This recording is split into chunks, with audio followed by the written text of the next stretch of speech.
Hello friends, मैं हूं हिलाल खान और आप लोग देख रहे हैं मेरे यूट्यूब चैनल कोडिंग विद हिलाल। आज की इस वीडियो में हम लोग सीखने वाले हैं अपना एक नया सेशन जो कि वेब डेवलपमेंट में यूज़ होता है और उसका नाम है CSS। पहले तो हम ये जानते हैं कि CSS की फुल फॉर्म क्या है। तो CSS का फुल फॉर्म जो है वो आपके पास है कास्केडिंग स्टाइल शीट। ये हम इसलिए यूज़ करते हैं ताकि हम अपने लेआउट को मोर अट्रैक्टिव बना सकें। जब आप कभी किसी फॉर्म वगैरह को डिज़ाइन करते हैं तो उसमें जब आप किसी किस्म की स्टाइलिंग वगैरह को ऐड करेंगे तब आपने CSS को यूज़ करना होता है। अब आती है हमारे पास CSS की टाइप्स। तो हमारे पास CSS की 3 टाइप्स है। Number 1 inline CSS, number 2 internal CSS, number 3 external CSS। Inline CSS तब हम इस्तेमाल करते हैं जब आपके पास कोड का जो लेंथ है वो छोटा हो, यानी कि तकरीबन 50 to 60 लाइन का कोड्स हो। तब आप इनलाइन CSS को अगर इस्तेमाल करें तो आपके लिए कोई मुश्किलात का सामना नहीं करना पड़ेगा। मगर अगर कोड का जो लेंथ है वो थोड़ा सा बढ़ जाए, मतलब उसमें थोड़ी सी कॉम्प्लेक्सिटी आ जाए, मुख्तलिफ़ किस्म के टैग्स ऐड हो जाए, H1 भी हो, इमेज भी हो, साइड बाय साइड वीडियो भी हो, ऑडियो भी हो, तब आपने क्या करना है, इंटरनल CSS को यूज़ करना है। इनलाइन CSS को हम उसी लाइन के अंदर ही एम्बेड करते हैं, मतलब कि उसी लाइन के अंदर ही हम इनलाइन CSS की कोडिंग करते हैं। इंटरनल CSS हम उसी फ़ोल्डर, उसी जो हमने जो कहते हैं कि हमने जो कोडिंग स्टार्ट की होती है उसी में हमने वो हेड टैग के नीचे हमने एक स्टाइल का टैग लेकर उसी में हमने अपने इंटरनल CSS करनी है। और जब आप एक्सटर्नल CSS की बात आती है तो एक्सटर्नल CSS हम तब इस्तेमाल करते हैं जब आपके पास कोडिंग में कॉम्प्लेक्सिटी बहुत ही ज़्यादा आ जाए, जब आपके पास कोड जो हो उसका लेंथ बहुत ही ज़्यादा हो जाए, तब आपने एक्सटर्नल CSS को इस्तेमाल करना है। एक्सटर्नल CSS के लिए आप लोगों ने एक सेपरेट फाइल को लेना होता है जिसको आप सेव करेंगे विद एक्सटेंशन ऑफ .css, और फिर आपने इस एक्सटर्नल CSS की फ़ाइल को अपनी HTML की फ़ाइल के साथ हाइपरलिंक के ज़रिए आप लोगों ने ऐड करना है। अब यहाँ पे बात आती है कि सबसे ज़्यादा प्रायोरिटी जो आपका जो कंपाइलर है, रीडर है, वो किसको देगा। तो याद रखें कि जो कोड आपके पास सबसे लास्ट में रीड होता है उसी की प्रायोरिटी सबसे ज़्यादा होती है। जो सबसे लास्ट में आपके पास कोड रीड होता है वो आपके पास इनलाइन CSS होता है, तो इसलिए इनलाइन CSS की प्रायोरिटी भी सबसे ज़्यादा होती है। तो थोड़ी सी प्रैक्टिस कर लेते हैं। मैं इन तमाम को यहाँ से रिमूव कर लेता हूँ और यहाँ पे एक फ़ाइल बना लेता हूँ index.html और इसको सेव कर लेता हूँ डेस्कटॉप प्रैक्टिस। यहाँ पे मैंने इसको सेव कर लिया।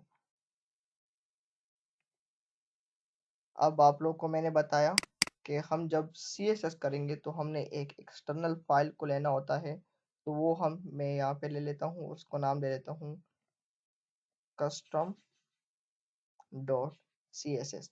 याद रखें custom.css। याद रखें कि जब आप custom.css को इस्तेमाल करते हैं तो जब आपका वेब रीडर होता है वो इसको ऑटोमेटिकली पिक आउट कर लेता है। और अगर इसके अलावा आप कोई और नेम इसको देना चाहते हैं जिसके style.css या अपने नाम से कोई सजेस्ट करना चाहते हैं तो आपको फिर उसके लिए सेटअप करना होता है, उस फाइल को बताना होता है कि आपके लिए CSS की फ़ाइल है। मगर जब आप custom.css को यूज़ करते हैं तो आपका वेब रीडर इसको ऑटोमेटिकली पिक आउट कर लेता है। तो मैं इसको भी सेव कर लेता हूँ इसी के अंदर। तो ये भी मेरा सेव हो गया। अब मैं इसको भी हटा लेता हूँ और यहाँ पे HTML के अंदर आता हूँ और यहाँ पे HTML का जो बेसिक सिंटेक्स है उसको इंसर्ट कर देता हूँ और यहाँ पे दे देता हूँ लेक्चर हैशटैग 01 CSS, यानी कि हमारा CSS का जो है तो सबसे पहला लेक्चर है।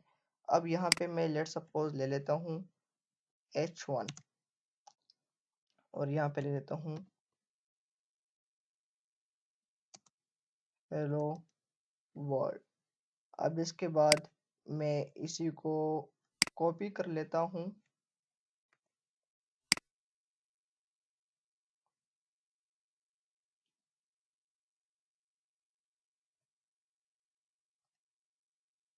और इसको मैं सेव कर लेता हूँ। अब अगर मैं इसको अपने वेब ब्राउज़र के अंदर देखना चाहता हूँ तो ये मुझे कुछ इस तरह दिखाई देगा।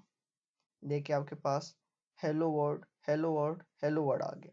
अब मैं चाहता हूँ कि मैं इसकी थोड़ी सी स्टाइलिंग वगैरह करूँ, तो मैं आऊँगा यहाँ पे custom dot C S S में, और यहाँ पे मैं H1 पे स्टाइलिंग करना चाहता हूँ, तो H1 लिखूँगा और कर्ली ब्रैकेट को स्टार्ट करूँगा और यहाँ पे नाम दे दूँगा कलर पिंक, और इसको मैं यहाँ पे टर्मिनेटर यूज़ कर लूँगा।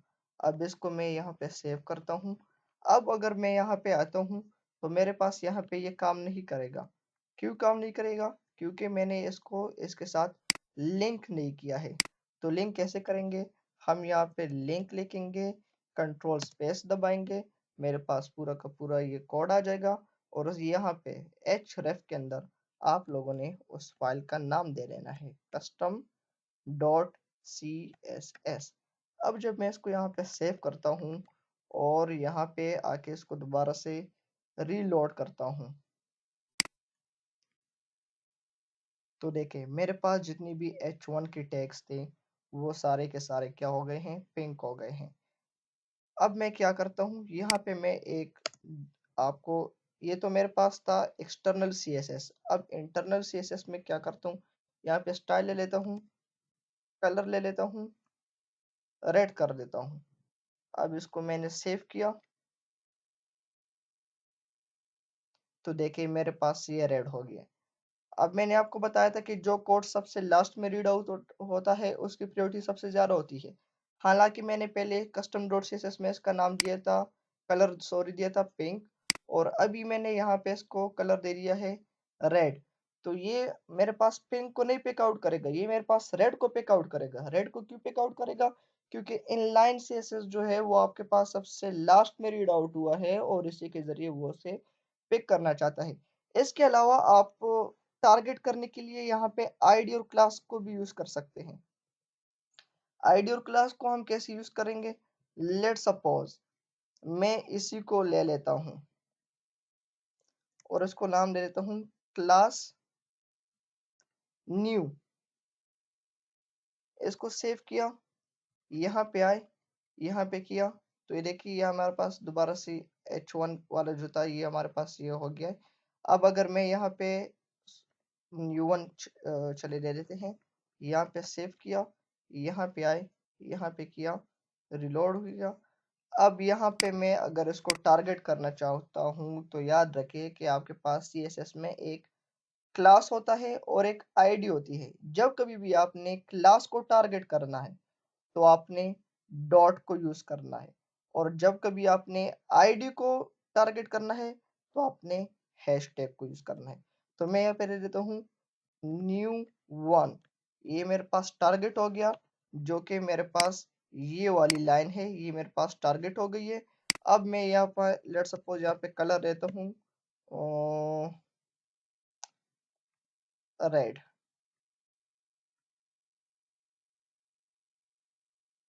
अब जब मैं इसको रिफ्रेश करता हूँ तो ये देखिए मेरे पास ये हो गया। अब इसके अलावा आप लोग यहाँ पे टेक्स्ट अलाइनमेंट भी कर सकते हैं। टेक्स्ट अलाइनमेंट से मतलब आप टेक्स्ट को लेफ्ट लेकर जाना चाहते हैं, राइट लेकर जाना चाहते हैं, किस साइड पे लेकर जाना चाहते हैं, तो मैं यहाँ पे देता हूँ राइट।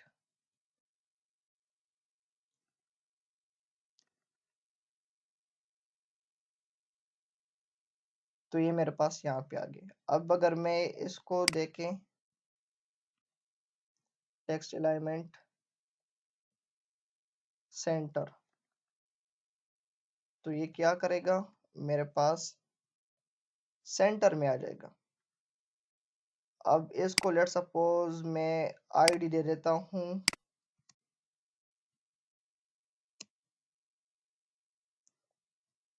New to.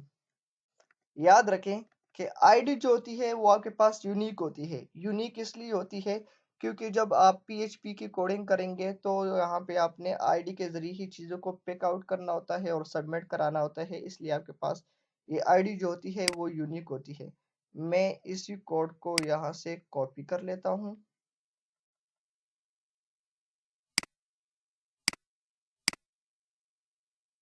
और यहाँ पे पेस्ट कर लेता हूँ। मगर मैंने आपको बताया कि जब कभी भी आप किसी आईडी को टारगेट करते हैं तो आप उसके साथ हैश टैग यूज़ करते हैं। तो इसको मैंने रिलोड किया, सॉरी सेव किया। सेव करने के बाद मैं इसको रिलोड करता हूँ। सॉरी काम क्यों नहीं कर रहा, राइट पे चला गया है। आईडी भी दे दी है मैंने, जस्ट अ मिनट।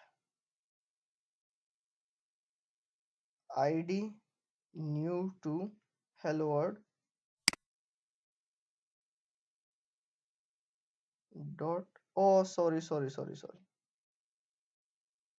हैशटैग यहाँ पे मेरे पास न्यू टू है यहाँ पे, लेकिन U1 की वो कोडिंग पे चल रहा था, यहाँ पे न्यू टू है, तो लिटिल बिट मिस्टेक हो गई थी। यहाँ पे न्यू टू किया, सेव किया, इसको भी सेव किया और यहाँ से हार्ड रिफ्रेश किया, तो ये देखिए आपके पास ये भी यहाँ पे चला गया। अब अगर इसको मैं दोबारा से लेफ्ट पे लेकर आना चाहता हूँ तो मैं यहाँ पे लिखूंगा लेफ्ट, इसको सेव किया, यहाँ पे दोबारा के रिलोड किया, तो ये देखें आपके पास ये टेक्स्ट अलाइनमेंट आ गई है। तो आज की वीडियो में हमने सीखा। अच्छा, अगर आप लोग वो करना चाहते हैं कि आप लोग इसमें वो कैसे करेंगे इंटरनल CSS, तो आप स्टाइल का टैग लेंगे। स्टाइल के टैग में आप लोग लिखेंगे, इसको मैं दे देता हूँ क्लास न्यू 3। यहाँ पे जस्ट डॉट न्यू 3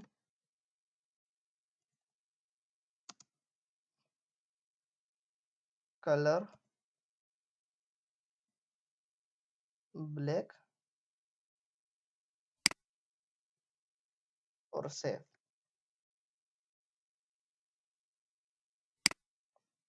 ये देखें आपके पास ये, तो ये जो मेरे पास था ये मैं सॉरी, ये जो मेरे पास था ये मेरे पास एक्सटर्नल CSS की लिंकिंग हो गई, ये मेरे पास एक्सटर्नल CSS हो गया, ये मेरे पास इंटरनल CSS हो गया,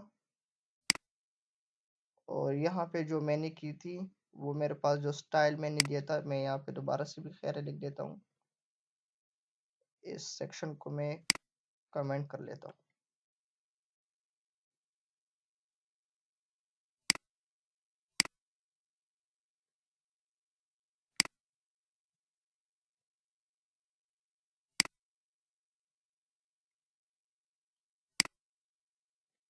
ये मेरे पास कमेंट हो गया, यहाँ पे मैं दे देता हूँ स्टाइल कलर रेड, तो ये मेरे पास इंटरनल CSS हो गया। तो आज हमने सीखा कि इनलाइन CSS क्या होता है, एक्सटर्नल CSS क्या होता है, एक्सटर्नल CSS को हम अपने कोड के साथ लिंक कैसे करते हैं और इंटरनल CSS को कैसे यूज़ करते हैं। अगली वीडियो में हम सीखेंगे कि हम एक इमेजेस पे CSS को कैसे अप्लाई करेंगे, उस पर एनिमेशन कैसे ऐड करेंगे, उसके बैकग्राउंड को कैसे सेट आउट करेंगे, ये हम अपनी नेक्स्ट वीडियो में सीखेंगे।